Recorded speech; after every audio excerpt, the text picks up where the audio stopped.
Hello, everyone. Thanks for joining. Right on time, everybody. With event programming, there's always signal flow to deal with. There's always small logistics to making sure we reach the largest live audience possible. But ultimately, the point of event programming is to, like all video programming, to educate, engage, and encourage action. So I love seeing more people coming in. Thanks for joining on the live stream, everyone. I feel like we have a fun program ahead for all of us. And, my goal is to bring you through my journey as a videographer and to ideate with you so that we can come up with strategies and efficient, effective strategies to produce video campaigns that really grow important causes. Mission-driven causes are why I felt compelled to start a video production agency. That intersection for me of civics, entrepreneurship, and sustainability is super important. And that's why, this program, the sixth episode of NewViews is really focused on the storytelling component. We've done 5 episodes on climate sustainability, affordable housing, food, how we can learn civics from astropreneurs, civic internal city innovations. We really want to bring people together. But this is a little bit more unique of an episode. This episode is on what I consider my expertise, video storytelling. So I'm really excited to bring you into this journey, gang. And let's go forward here. And of course, you have good slides as part of that. I want to kind of give you just an overview of what we're going to go through tonight. So I'm going to bring you through my story, marketing, fundraising campaigns, event campaigns, animation campaigns, video podcasts. We've just launched a new studio here at CIC, which I'm really excited to talk to you about.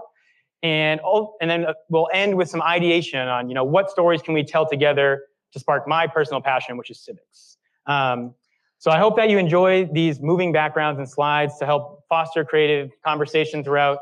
I hope that this is a slightly different presentation with less words on it and more of me talking from the heart. At the end of every section, I'm going to try and open up to the audience, and I will bring a mic to you because we want to make sure we're recording good audio for the live stream and just to make your questions heard. So when you have a question, feel free to raise your hand. I'll bring the mic over to you, and we'll get that crisp audio projected to everyone. And really, these forums, I just want to set the guidelines of we're trying to have a respectful dialogue about things we care about. Be curious, be open-minded. Feel free to speak, new ways of talking, because I think through dialogue is really how we advance our messaging. And messaging is so important because we can speak all the data in the world to people, but unless they emotionally connect with what we're trying to do, like that emotional connection is what I want to bring out in us. So I'm going to ask you all throughout the day, throughout this program, what emotional connections do you remember? And, how do they relate to the specific categories that we're talking about? So, just a little bit about my story real quick. I born and raised in Massachusetts. I was a double eagle, and at Boston College, I had this passion for history, and I thought I was going to do pre-law. But I learned quickly that this spirit of entrepreneurship is so much more captivating, yields so much more freedom. And I actually really geared my history major into, let's study how government works, because they don't really teach much past World War II in high school. So I feel like I should learn what's going on in the past few decades. So that was like the grounding of me. Sophomore year of college, I started an online college newspaper. I had 50 people writing for me from 30 different schools. So I really got hooked on this intersection of media and entrepreneurship. I also learned you shouldn't grow too quickly.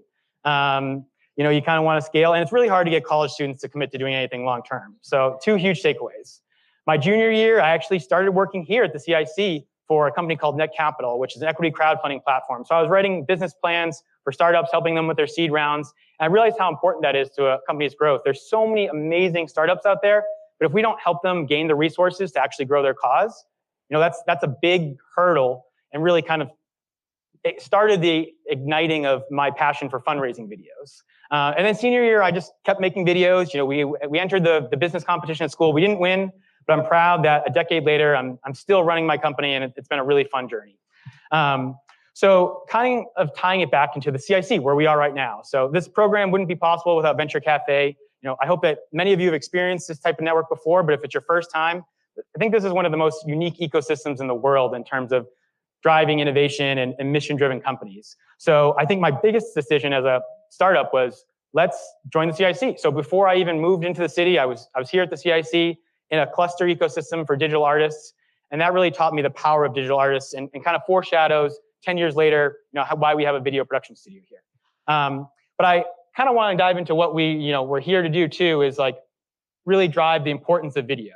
So, these are some data points. I feel like there's a lot of data points out there on video, but it's just the most authentic, the most engaging medium from my perspective towards getting your target audience to learn about you, to do what you need them to do, to educate them, whether it's internally or externally. So I feel like video, I hope that you see that I love video throughout this program, and I hope that you all learn to love video too and embrace it, because I think it's one of the greatest tools in your arsenal to help grow your cause.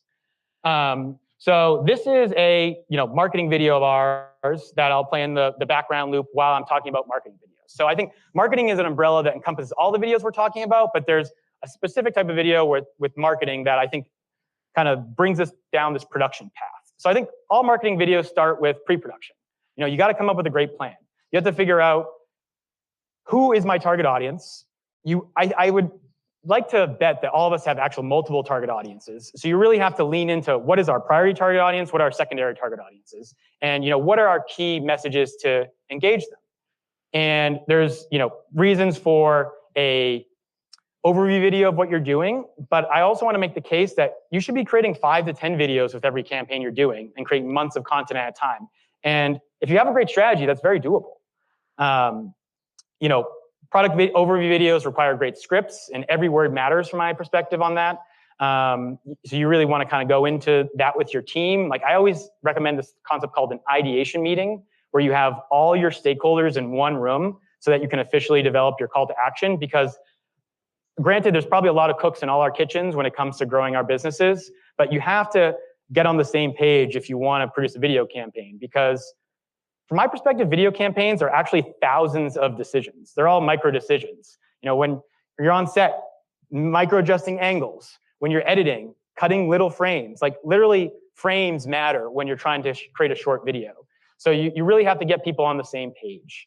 So just an overview of marketing videos, they can really pertain to so many different things. As I said, product demos, explainer videos, testimonial videos, internal training videos, external hiring videos, company culture videos, highlighting your best clients, highlighting your best tech people, highlighting where you want to go. And to me, like marketing videos fit all we do, but I think it's a good strategy on pre-production, filming, being on set, and finding the right locations and making people look really good in their interviews.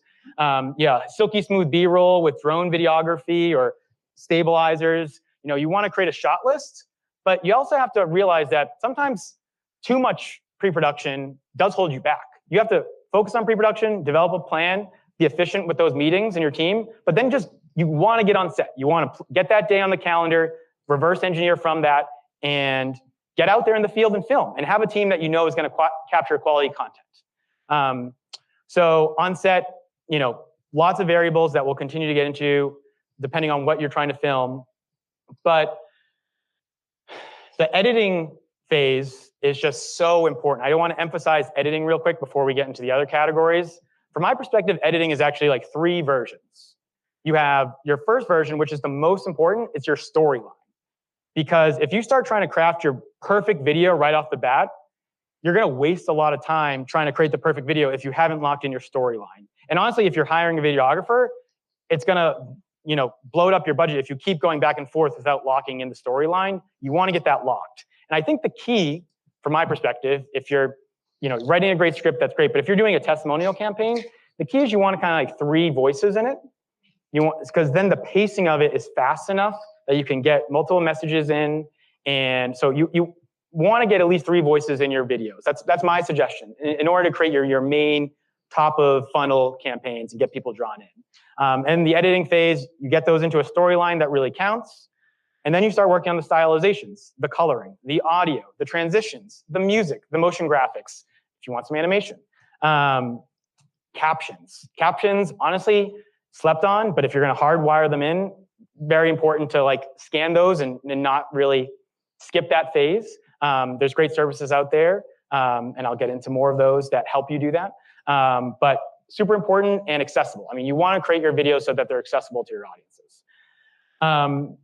So before I go into our next phase, I just want to open up to the audience to a little bit here and get people talking. Like, is there any marketing videos that have really struck you, that have been effective, that have made you think, that have driven you to action, that have taught you something that you think that, you know, are worth the audience here checking out? Carvin, I'm gonna bring it into a colleague of mine, the great Carvin. Hey, Tom, how you doing? How you doing? I think effective videos that I've seen have been very short, with people's attention span being that of a goldfish, which is 17 seconds from the last I counted. The shorter the video, the better, but having to pack in as much information or whatever is interesting is imperative as well too. So getting to the point, making it impactful have been the best kind of videos that I've seen. I love that. I completely agree. You know, under 2 minutes is like my frame for most marketing videos. We'll get into fundraising videos, which I believe are more of like the 3 to 4 minute length because you're targeting a different type of audience. And I feel like a lot of mediums, a lot of platforms really prioritize even that shorter. You know, there's the under 60-second platforms, there's the 15-second ads. That's a skill set. I think that from my experience, the way you get there is you create your main video and then you start paring it down. It's actually a lot harder to go shorter and be really effective. You know, long form programming does take more time in terms of stylizing it all, but it's really hard to keep cutting down a story, and you want to lean into that. And my data point is whatever amount of footage you capture, every time you go through it, you're actually only going to cut it in half. So if I capture an hour of interviews, the first pass through that, realistically, on most projects, I'm only going to cut that down to 30 minutes. So then I have to cut it down to 15, and then 7, and then 3, and then I have to make some tough decisions because you're going to capture a lot of good content in your campaigns. It's usually not the lack of good content. It's who says this the best, and how can I weave it together into an actual story. Any other marketing campaigns out there that have really resonated with you before we move on to fundraising videos? Mark. I just want to mention, this could be, if it was today, it would be probably a TikTok video. But my wife is a school teacher, and I just remember that Staples commercial. It's my favorite time of the year when the father's dancing through the, you know, everybody could relate to that if you're a parent. The kids are out. So if I relate to a problem or a common experience, you know, I think the video doesn't matter the length if it resonates with the audience. So that's well said. Well said. And yes, thank you very much for the first part. Really interesting. I would say like longer video for me. For example, the Nike campaign for the not the Olympics, but the professional, I forgot, athlete, for the athlete. And for me, it resonated because it talked like the person really talked about their passion. So it was interesting. And also Volkswagen with Dark Vador when I was younger. I think it was something that really made me laugh. And then I remember the ad. But it's not, I didn't connect directly with it. well, I appreciate the memory of it still ingrained with you, right? That's good. That's effective. Last call for marketing campaigns, Beck. A quick question about campaigns. Like, what are your thoughts on like controversy and having that spiky point of view? Is that like kind of a good thing to go for, or is that more of a challenge? So I think that brings us into like the hook. You know, every good video, I mean, you really have 5 to 7 seconds for the endless scroll comes around. So what is your strategy for the hook? Is it that kind of like counterintuitive, counterculture theme that you want to lean into, the zeitgeist of the time, and kind of play on that? I mean, I find satire is really hard and it's a risk. So I don't usually use satire as my lead video for clients. I think it's fun to have a creative campaign that, you know, really plays into it. I could name an example real quick on we're trying to do a campaign to update the Charles River Watershed Association's piping, because right now with climate change, whenever it rains too much, our sewage is going back into the Charles, that's going to continue to happen. With a warming planet, there's more water. We have to do it. Other cities have embraced that. So there's methods to do it. So my client has asked me, how do we convince the regulator to move that needle? And we have 3 different types of campaigns. We have an animated video to explain how the piping should be updated. We're going to do a testimonial campaign to interview stakeholders. Senator Ed Markey, a lot of people who really believe in this and have had this problem. He grew up along a river that was, polluted, and he has that lived experience. But the third campaign will be this kind of like a cut the crap campaign. Like, we don't want to, flood our Charles. And that's a little harder because, we can do an interview on the street campaign, but I've almost tiered that off into tier 3 as like, we've built this audience, we've engaged the community with some thought leadership. Thought-provoking is this word I lean into a lot. So I would almost order it like that. You want your main videos, but eventually you want to keep your community laughing, engaged, emotional. So like, that's when you have an active community and you've been posting for weeks, if not months, that's when I would lean into the satire and see what works. So thank you for the question. Yeah, it was a great question for sure. So fundraising videos. I think that most people here are trying to grow their causes, and at some point or another, you're probably going to overlap with a fundraising campaign. These are some examples of fundraising video assets that we've created. So they might be overlapped with what you've seen, but the point being, you really need professional imagery to engage investors. And I've seen a lot of stats out there when it comes to crowdfunding campaigns that they raise significantly more with professional video. So I feel like we've been really lucky. I'm so grateful for our clients that we've been able to support them with videography and scripting. Like, I love scripting for fundraising campaigns because it's just, hey, you're coming to me and you're trusting me to help you raise money. Like, if people see this video, this is like the #1 thing they're going to see about your campaign. Like, it's going to reach a lot of people. You're sending it to your most prized relationships. It's super trusted task that I have to do, is I have to guide really professional and really successful entrepreneurs on how to tell their story. And that might mean like, hey, I think that you should focus on this, or hey, let's consolidate that. Like, you might be saying this longer than I think, because that 3 to 4 minute fundraising video, I would say, looks like this. It's almost like a 30-second ad. And then it's the founder story, the why, the current status, the messaging, the tech. Then it goes testimonial. You kind of want a few stakeholders talking about why they believe in you, whether it's industry experts. And then it's kind of like the future stasis. Like, we're raising money to do this. This is what the future looks like. And that formula has worked really well for us. But I think this is one of the few cases where every word matters and you really need to flesh this out. And this might take a little bit longer because fundraising campaigns are so energy intensive from my perspective. Kickstarters take way longer than you expect. If you're in the equity crowdfunding, those timelines take longer than you expect. So you just really need to put the energy into this top of campaign video, and hopefully you're raising billions of dollars like this little team is doing. And you have to release other campaign videos as well. So it's like, while we're having people speak off a teleprompter and delivering this main script, you have to have 5 to 10 other videos that are down page, explaining other things that don't fit in that 3 to 4 minute thing that you can continuously be posting.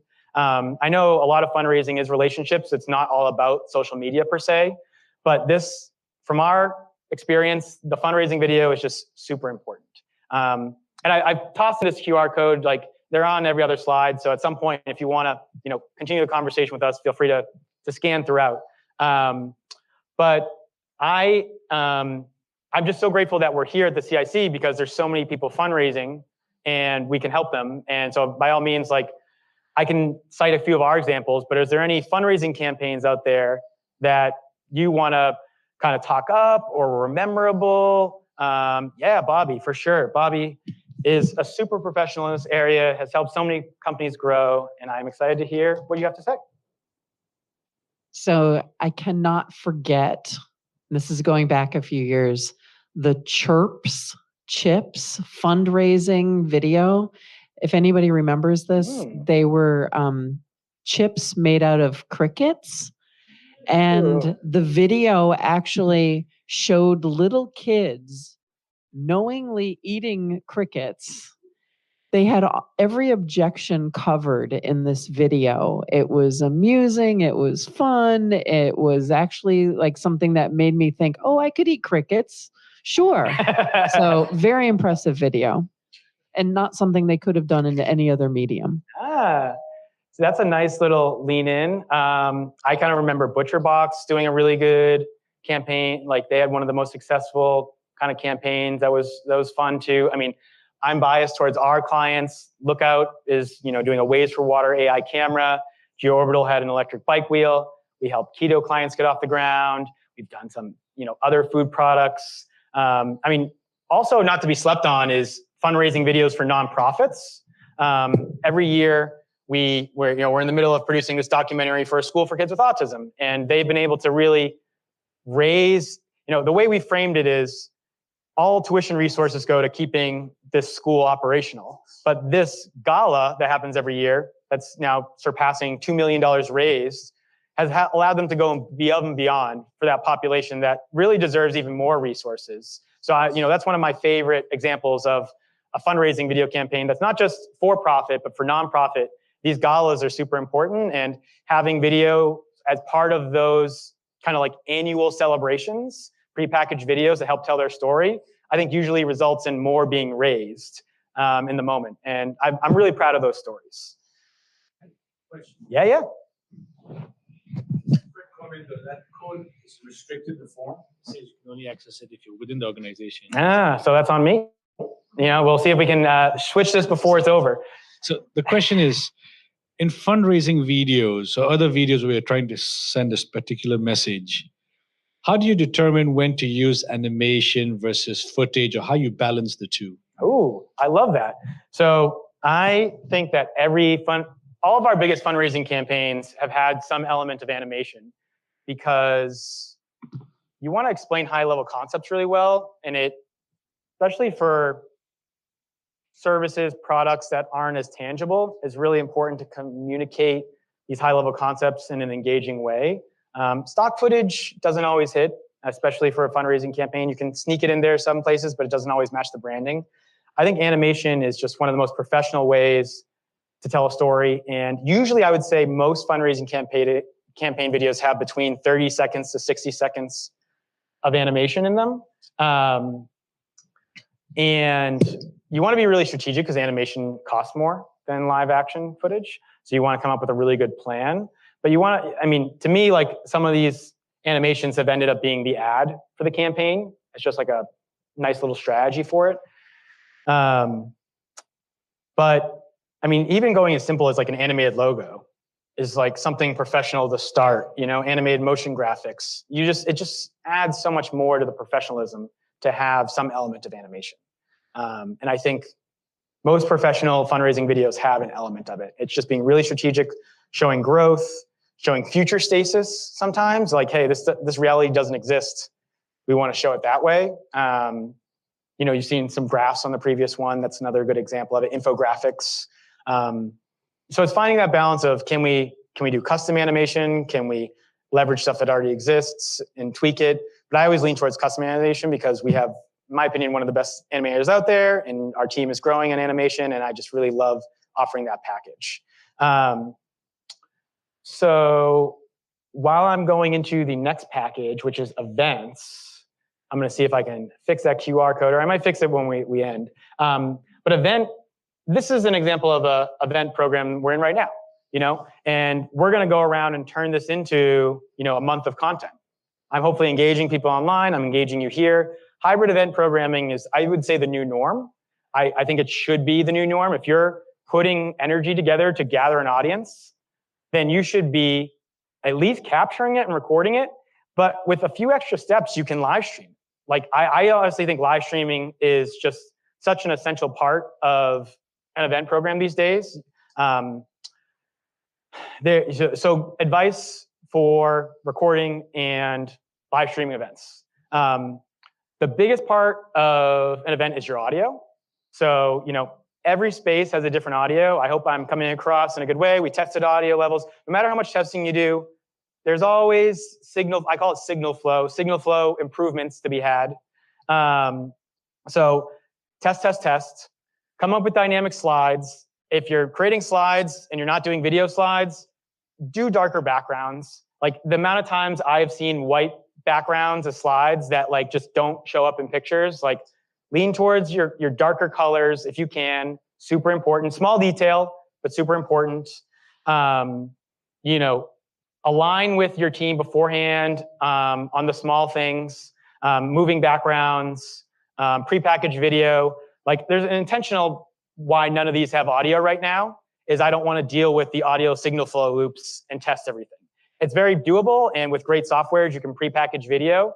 But I've turned all the audio off on these to have a smoother viewing experience. I think every video should have audio. All these do have soundtracks. They do have scripts, but you want to prepackage and test your videos in advance. When it comes to microphones too, you want to make sure you want to have the right amount of microphones, rent microphones. Every board is different. Some boards allow you to take XLRs out, which are, I think, the best, because then we're running our wire back into our live stream back there, and that's recording it all. Super nice. Some venues don't have that, so you might have to really investigate renting an audio system, which could cost upwards of, $900, $1,000 a day, and some depending on the nice. So you want to kind of investigate venues that have good audio. Pretty important, and I'm grateful that the CIC does. But outside of kind of like audio signal flow, and then just mics. Like, do you want handheld mics for your audience, your people to pass back and forth? That's kind of important. You just don't want to leave people hanging, and you want to overemphasize to your Q&A audience. Wait until you get the mic, because they might think they're loud. They might be able to project. I trust that they can project, but it's going to be a lot harder for your video editor, which could be me, to go in and like raise their audio up, and it just slows down the process. So just something small is make sure your audience has a microphone, whether it's a stand that you're having them come up to, or you're having a mic runner. Those are small things, but they add up, especially for like pitch competitions and stuff, or judges. You just want to have a good ample amount of audio, and you want to think through that ahead of time. But when it comes to live streaming, we are using Wistia, which I'm grateful for the Wistia audience to be in the audience. Wistia team to be in the audience today. I recommend Wistia as many more than just live streaming, but you want to have a dependable live stream software that is allowing the recording to exist, that can restream. We're restreaming to YouTube. We're going to get better at restreaming to LinkedIn as well. I think those are important. I personally would love to just be restreaming to TikTok and the Facebook, Instagram audience as well. I don't see why not. Besides the fact that you got to test to make sure it goes smoothly. Thank you everyone for joining the live stream audience. And I just think that, even out of this talk, I'm probably going to have I could have up to every section have its own social media soundbite. So you're getting your long form, which I love long form content. I know everyone wants short form content. People want long form content too. They want to be able to listen, whether you're repurposing as a podcast on their podcast medium or putting it on YouTube. It's just so important to have long form and then efficiently break up the short form and leverage that. And I also don't want to sleep on when you're having an event. I think it's the best moment to get testimonials from the audience. Like if you're having you're getting your panelists to come speak, but you're inviting all your major stakeholders, you're inviting your best clients, have a little testimonial booth for them to say how awesome you are or how awesome what they're working on is. You want to lead with questions that are asking them about themselves to get them warmed up. But it's a perfect opportunity to get more than 5 to 10 videos. I've easily captured 10 plus interviews at an event, and that's turned into 3, 5, 6 months of content.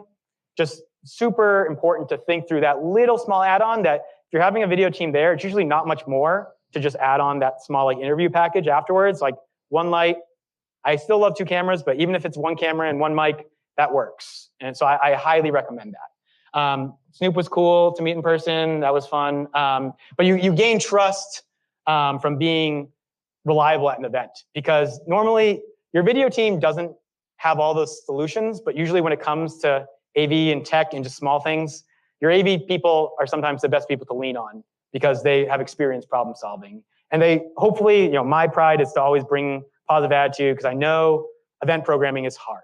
So our job is to make it easier, and so you don't have to worry about the recording of it all, but it gets repurposed. So, from the event package, I just want to, again, open it up to the audience. Has there been any events out there that have really impressed you with their video programming, with their consistency? I lean back to the Mass Innovation Night days, like in terms of how awesome that community was and how awesome like it was as a young videographer to learn from storytelling around those types of experiences. But is there any events out there that you think should be filmed, that aren't being, that you enjoy the content from those or you're learning from? I mean, TED Talks is an awesome example that I feel like has been in the ethos for decades. But I just want to open up, any learning lessons or events that you guys want to highlight right now. Yeah, okay. So we'll go around. Cool. I've been fortunate to attend 2 Tony Robbins live events. Ooh. But speaking of video, you attended, you take it all in. And when you get to see afterwards how they're promoting some of their other events or sharing highlights from that event, which they do when they have their few-day program, it's almost like the cameras at every pivotal or exciting moment, and how they capture it or how they capture that coverage is an art in itself. I mean, just very impactful. And to be able to do that, I'm sure sends ripples, not just in the room, but, outside of there. That's a great point. Like that, those thought leaders probably became thought leaders because they were doing events. So it's event programming is really special. Like, as much as I want to lean into more like live streaming video podcasts, having something like this in person is really important. Sure. Hello. Actually, it's a question. Yeah. Have you ever done any public health campaigns or PSAs that's gone on the telly to make an impact on larger audiences on the screen? Yeah, I love that. So, I mean, the one that comes to mind for me is we helped restaurants reopen during COVID by doing a bunch of like training videos for them that were used, kind of like almost like consulting videos, cleanliness and advice and all that stuff. So that was, I'd say, the best PSA campaign we've done, or not best, but a PSA campaign. I mean, I've done gubernatorial campaigns, so that was really fun. We had some TV ads from that, I would say. And there's really not that much difference between the specifications for an online ad and a TV ad. I mean, they definitely have some subtle things, and quality is important. Like, I would definitely, if you're doing a TV ad, you want to be recording it in 4K at least, just to make sure that it's coming across as most beautiful if you're making that type of investment. I mean, I love digital investments. Like, I just think, I don't watch television that much personally. And, I would bet that a lot of the younger generations don't either. So, I mean, TV is important.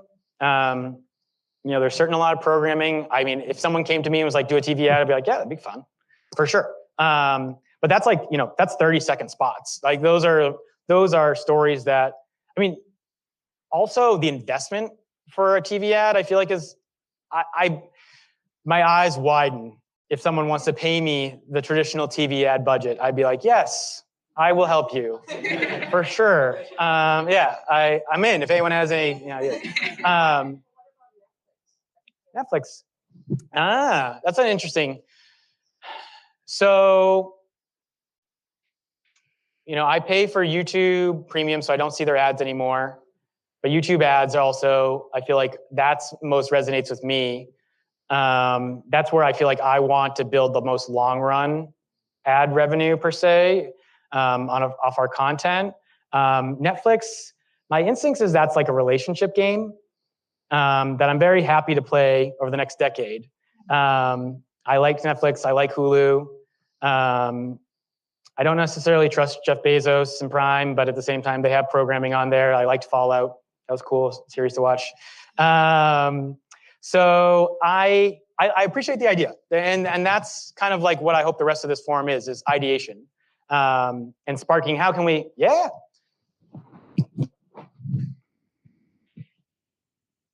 Thanks. Yeah. Are you guys running any campaigns now with clients on YouTube ads or like Meta ads? And do you have a formula for the funnel of how many video assets there are along the way? Like, is there a kind of a set, hey, we do a 30-second, a 1 minute?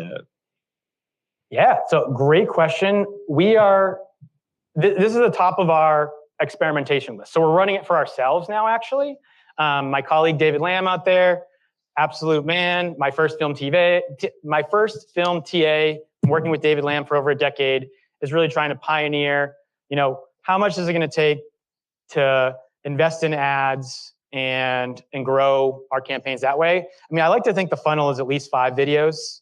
And one of my takeaways has been it takes like a week or two for that funnel to actually mean something. So you don't want to like judge it right away. It's like, why am I not getting anything? It's like, ads, if you notice, ads come up in your thing like more than once. Like you're going to see that ad, if you've liked it and they're still have ad revenue, you're going to see it more than once.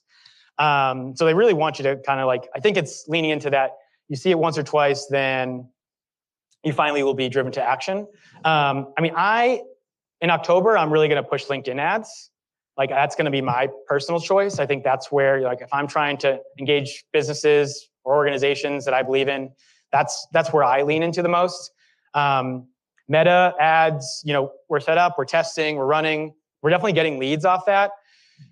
LinkedIn told me, I met with a LinkedIn professional that it was like $100 to get a qualified LinkedIn lead. So that's a number that at least I was told that matters to you, any of you, and how much your services are. Like if it's $100 to get a client, that could make a lot of sense.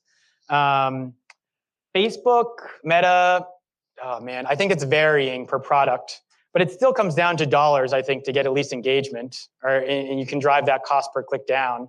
But it's not my true expertise. And my goal is, it's a silly way to run a video production company, but if we produce 300 videos a year, we should be posting way more and getting way more data. And I accept that responsibility to do that more so that we can actually help our clients more. So it's like pre-production, filming, editing are our wheelhouses, and distribution is definitely in our sights, and we're testing it actively. So by all means, feel free to continue and follow up with us, because there's more learning lessons that I know David has in store. Thank you. Yeah. So I've noticed that more ads we see are kind of coming in that like social media frame. They look like Instagram reels or whatever. So in that frame, I was wondering, how do you start to form or like create your own personality? And with that, how do you even come up with a video strategy, like a video like social media strategy? Great. I love that question. So developing your personal brand, social media strategy. I mean, I'll go back to my main point of testimonials. Like, get yourself on camera as much as possible. Because we have the studio set up now, which will be my next chapter, I forced myself to be on camera more than I already ever have in the last 2 weeks. And I've learned a lot about how I can do better. Make sure your appearance is great. Get a haircut, which I'm getting on Sunday. So, I appreciate you living it. But you want to be you too. And you don't want to let the perfection be like the enemy of the post. I think that was almost like, imagine if I had posted every video I've ever created for the past 10 years, I feel like I would be a couple levels above where I am now. So that's my advice, is post. Like, you don't want to, I see this with clients where they want to create the perfect video, and then it's almost like momentum's lost, and then you don't end up posting it. And it just takes a lot of energy to circle back around that wagon and like get those deliverables. So it's like, prioritize getting them to a spot where you're comfortable with it and post. And you can always re-edit, you can repost later. But I think, and then maybe live streaming could be part of the personal brand as well, because that's going to allow you to talk with a community, or hosting an event like this is going to form a community a little bit more. Video podcasts, I could tease out that segment that we're growing a little bit more, because, and I just fix the form too simultaneously. So video podcasts are a great way to, in theory, fix the form. Get you to invite anyone you want to be speaking with into your show. So that's why I love video podcasts. Like the last segment of our program here will be kind of like centered around how can we, who should I interview is one of the things I want to ask you on my video podcast. So this is just shifting gears, and I hope that helps a little bit. And I'm happy to talk a little bit more about personal branding because I am trying to prioritize this. I mean, this is our animation reel, just to tease back out to the animation stuff. Like animation just can come in so many different ways. We're doing a product demo. I feel like app demos are really important with animation just to like help storytell, but you can have a lot of fun with it. Like these are all different types of campaigns. I mean, the moving background of Kendall Square is one of my favorites just because I love that as a show background, but as you can see, there's a variety of use cases for it. That was a cybersecurity video. This is kind of like a Web3 client. This was for a fundraising campaign in terms of virtual fitness. We do animation as part of our logo. So just example of animation, and we've touched on animation a little bit, so we don't have to spend too much time here, but I do want to open up to the audience and be like, is there any animated video campaigns out there that any of you seen that are like, wow, that was really cool? I mean, like, instead of a campaign, like I love the show One Piece. I think that's like the best animated show of all time. It might be the best show of all time, honestly, and just the power of animation. Like I watch that and emotionally, I am so engaged. I feel like every episode I'm emotionally stirred, and that's what you want through animation. But is there any animated campaigns out there that you think help grow causes or have caused you to think? And we kind of touched on it a little bit, so no pressure. But I just want to, yeah.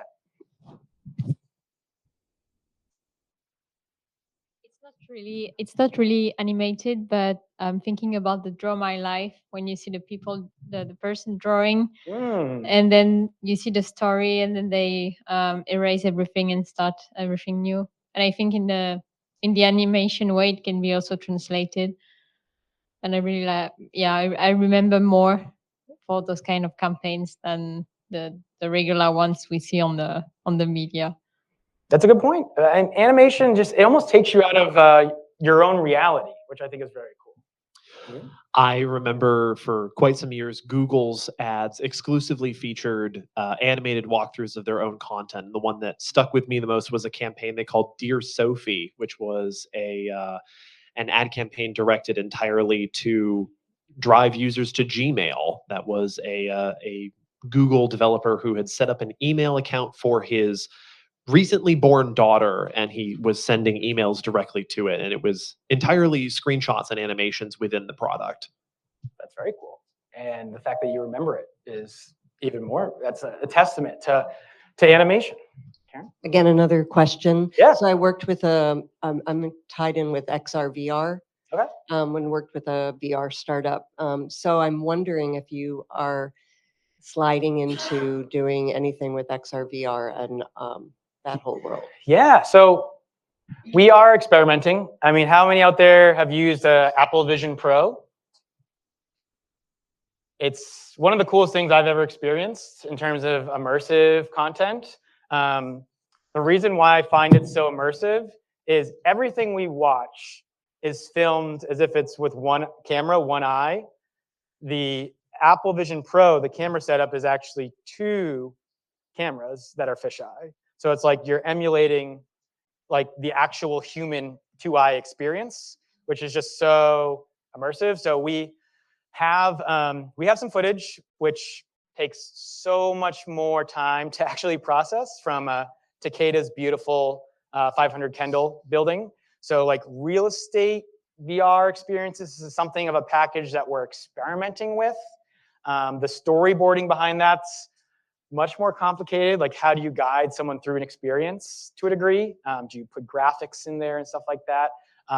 Definitely interested in experimenting, trying to figure out how you even price that, trying to figure out who wants it. But I think real estate is an avenue. I think maybe training videos as well could be an avenue that I'm intrigued by. But it's definitely an emerging field. But I know that even now, like the Apple Vision Pro is going through, it wasn't necessarily ready per se. So like they just want it out. But it's, you know, if you've used the Quest, this is 5-10 times more expensive. So just imagine that it's that much better, which is cool. So just continuing to move forward, kind of idea animation. So big announcement, I guess. We should get into this. You know, after kind of 8 years of officially being a CIC member, you know, younger me was here in college, but we have now negotiated this relationship where we're gonna have a video studio on this floor. And I think this floor is arguably the most active innovation floor in the world, potentially. I mean, just the fact that we're all here on a Thursday, prioritizing, you know, learning and, you know, entrepreneurship is just, I think it's awesome. Every time I come in this community, every time I walk through the doors, I gain energy. And that's very hard to say when you're going to work every day, you know? So I love it. So our video studio, like potentially do a tour back afterwards. But the point is that, you know, if there's 800 companies in this ecosystem at this Cambridge Innovation Center and more just in Greater Boston, you know, a video studio, I think, is a super important asset that they can rely on to grow and just come in and have, like, we have multiple sets. And these are just a few examples of you know, ecosystems within CIC. So like, I really am going to take pride in leading this ecosystem because I've learned from Lauren Abdo, one of the best leaders of the branch food community. If any of you are food startups, just can't emphasize how awesome that branch food community is. See Ahead is an awesome community here. Athos, C10 Labs, Activate. There's a history of clusters of organizations within this building that have helped companies grow. And I hope that, you know, when we look at this years down the road, that this video studio is an example of, you know, gathering digital artists, video content creators, and beyond to create stuff more efficiently, more effectively, and for more of an impact. Because I think that's the key, is if you have everything set up where we're getting our time back in terms of a great setup every time and making it the higher quality, allowing us to actually be more creative with it. So, you know, this is an example of what the set can look like after, you know, a week or two of experimenting. You know, this is just like an animated ad to a degree for the studio that we'll be launching in terms of like, why should you have professional interviews? But the offerings of the video production studio, I would say, are interviews, because that's what I think are the best, most effective way to actually tell stories. You can, you know, we have a teleprompter there, which I think is a very cool asset. So if you've spent all this time scripting, I've seen the best CEOs and leaders have a hard time delivering a scripted video. It's just really hard. So you want to have that. You want to have the ability to have multiple backdrops. So, you know, while there's the same color, the last shot of this will be, you know, me in a different location. So it can function as a green screen, essentially. So you could be anywhere, but you just come here and you allow all your interviewees to be in different places, which I think is really valuable.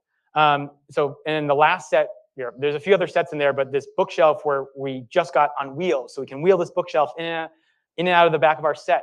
And so this is an example of it, like green screen. You know, I'm not there, I'm in the studio, but it's cool that we can offer that. And our goal is to have almost like a menu of prepackaged places throughout the CIC ecosystem and beyond, where you could be anywhere at any time, but you're coming into the studio to get good quality lighting, good quality audio, along focal length. Don't sleep on this, but like, so many people I see film with like a wide lens, which kind of distorts the human face a little bit. It just isn't as flattering. Like, I love shooting at the higher millimeter lens. Like, you know, they say the human face looks best between 70, 110 millimeters, something along those lines. So the fact that our studio has enough space that we can be far enough away, have our long lens on, make you look really good, I think is really valuable. And just having control of the lighting. Like, shooting against glass is really hard. Don't recommend it unless you have a bunch of lights.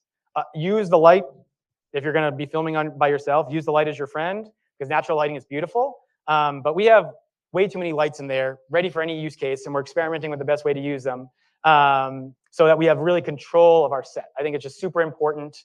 And you know, overall, I'm just like super grateful for the CIC in believing in this. You know, from Tim Rowe to Stacy to Alex Chung from Venture Cafe, you know, there's just been a lot of belief in this, and all the CIC staff members that have listened to me talk about this endlessly for 8 years. I am just so grateful for them, because I think that this is going to be a cheat code to punch above our weight class. Like, I think we're going to be able to tell stories really more effectively and just help people grow faster. You know, just the fact that, you know, we have 2 interviews scheduled impromptu for next week. It's just like they can walk in, walk out, easy. It's just like so flexible. And especially when a lot of your people you want to interview have difficult schedules. So like getting your main stakeholders to go back to back to back to back to like fit it into a half-day shoot to save money, like, you know, that's just hard. And that always doesn't work out. You don't always get the people you want, especially like setting up in a location. So this is just gonna hopefully amplify a lot more messages, which I'm really excited about. This is an example of you know, Blue Swell. I won't play this full video. This was like our test shoot space, so it's not the exact space, but it's just like, you know, you don't have to have a perfect video, like perfect amount of assets to tell a story. Like you can use existing photos, you can use existing B-roll, you can use stock library. Like you don't have to have this perfect thing to get a video to tell your story. You just want to get it out there. And you know, you want to capture some B-roll at higher frames per second so you can slow it down so it looks silky smooth and cool. But you know, this was just a case study that we used to kind of show the purpose of the studio, where like they have a cluster. So if any of you have like clusters of organizations within your companies or whatever, I just recommend like, hey, this is a good use case for that. And we're almost trying to engineer packages that could be cost effective, where it's like, oh, you have a lot of members, you know, maybe we do a discounted rate for all your members if you're bringing them all through. Like we're just trying to be mindful of packages, which is kind of fun. So, you know, this is our experience and kind of a review of what we have done, but what we're trying to do with the studio. You know, kind of just a summary. The last thing I'll say about video podcasts to a degree too is video podcasts are hard because it takes a lot of setup. It's organizing your guests, and what's the return? I think that's the question a lot of people like, I want to produce a show. You know, me personally, I would love to do more of a show. And but what's the ROI for my business on that? And I'm trying to engineer a package where you have almost like a PR campaign attached to your video podcast. So maybe it's a little bit more expensive, but at the same time, you're getting your audience and lookalike audiences and just putting money into making sure people engage your recap videos, your most important sound bites of your video podcast. And once they're subscribers, that's the fun part, because they're just going to keep learning from you and stuff like that. But like getting your video podcast in front of people is something that I want to take on the responsibility of getting into a better routine of through my own programming, and that hopefully translates to any programming out there that you guys want to do, because long form programming is important. And when you have channels such as Wistia, which allows you to organize them, like it's so easy for me. I have my video podcasts on my website. I put them into my channels. I just copy and paste the embed code, and I have my entire show in a very easy to play experiment with format. And I have a lot of control over that. Just another example of why channels via Wistia is so important. But video podcasts, I want to do more. And that kind of leads me into like our last few minutes here. I believe, you know, this is our team, but I'll leave this on for a sec. I want to ideate. So this show is really grounded in sparking civic imagination. And that's like going back to my story. Like I want to be at the intersection of civics, entrepreneurship, and sustainability. And I want my video podcast to feature guests that you would learn from. So, you know, examples, like I want to interview more of the governor's administration because I think that they are doing an admirable job in a lot of ways, and I want to help them storytell. Or Mayor Wu, you know, or City of Cambridge. Like those are organizations that I want to help storytell more. So I want to open it up to the audience for our last 5 minutes, and we can go rapid fire to a degree of like, what campaigns out there or organizations, campaigns you want to hear more from, that you think are mission driven, that you know, have executives or leaders that you think you want to learn more from on camera, that you think would be good to bring into the studio here. Like, I just want to ideate with you for the last 5 minutes. If anyone has any ideas, I think that'd be fun. And you can take it in other directions. It doesn't have to be civics if you want to learn from other entrepreneurs, but that's what I'm passionate about, so I'm leading with that. Yeah. This is a space one of our family office entities is invested in, so it touches it. But Massachusetts is now going through the wave of having more electric vehicle charging infrastructure. They're trying to put them up everywhere. The utility has opened the floodgates on incentives. The state has incentives. And what they're trying to get after, how business owners, real estate owners, hoteliers, hospitals need to jump in. There's a lot of an untold story there. You're hearing from it from companies who are coming at you in many different directions. But from a civic, entrepreneurial, state-focused standpoint, that's something that's been on my mind. I appreciate that. I think that we need to reduce our fossil fuel emissions. Like, why aren't we using the sun? Why are we burning stuff? Why are we destabilizing our planet more? You know, I think it's almost like selfish isn't the right word, but at the same time, like we're as a species, I think too short-term focused. Like we have to challenge ourselves to think more long-term about how generations. I mean, how beautiful is New England? You know, like this is I think like one of the most beautiful places in the world.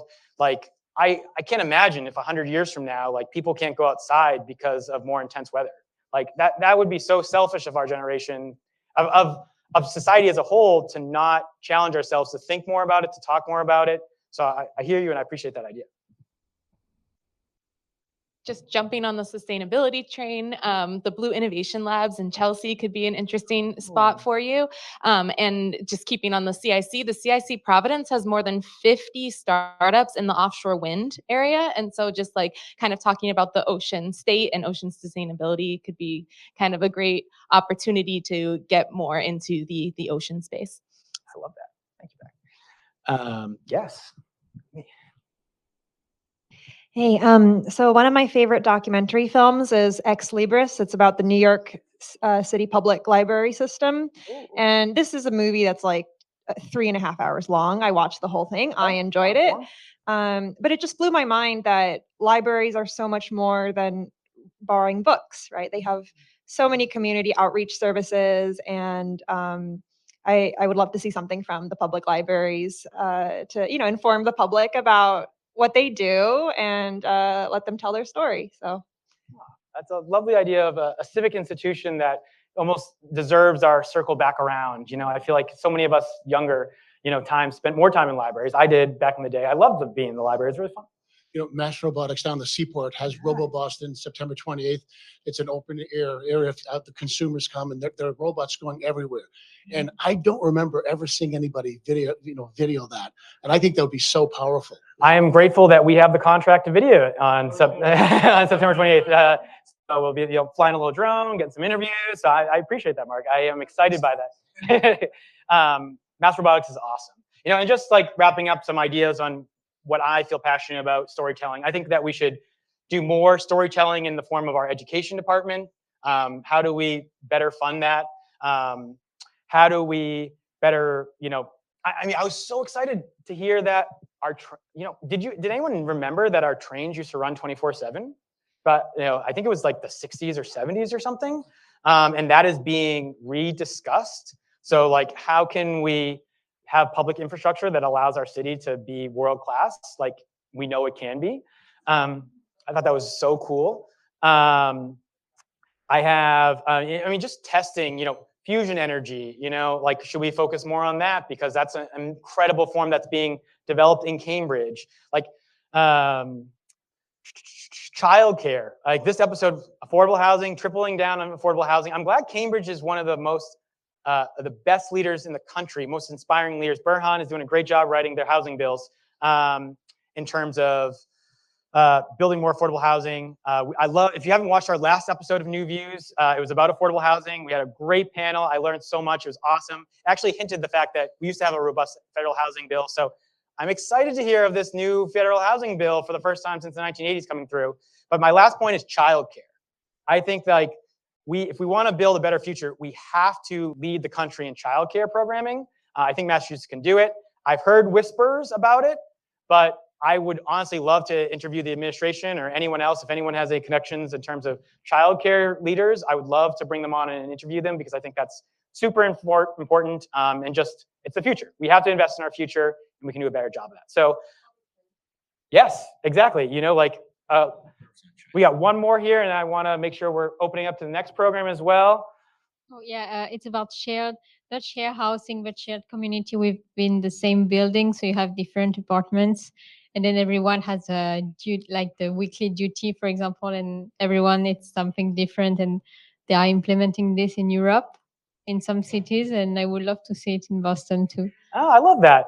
That brings me onto the mindset of cooperatives. Like one of our clients is a cooperative, and I just love that idea. So to bring it all together, I believe the QR code works. If it doesn't, it doesn't work. So come up to me afterwards. Let's do a LinkedIn connection. And in conclusion, I want to thank everyone for joining this session. I hope you learned something. Thank you very much. And thank you to Venture Cafe. Thank you to Wistia. Thank you to CIC. Thank you to all of our clients for believing in us. And thank you to all for hopefully moving the needle in terms of how we can all grow through video. So have a good rest of your evening. Thank you.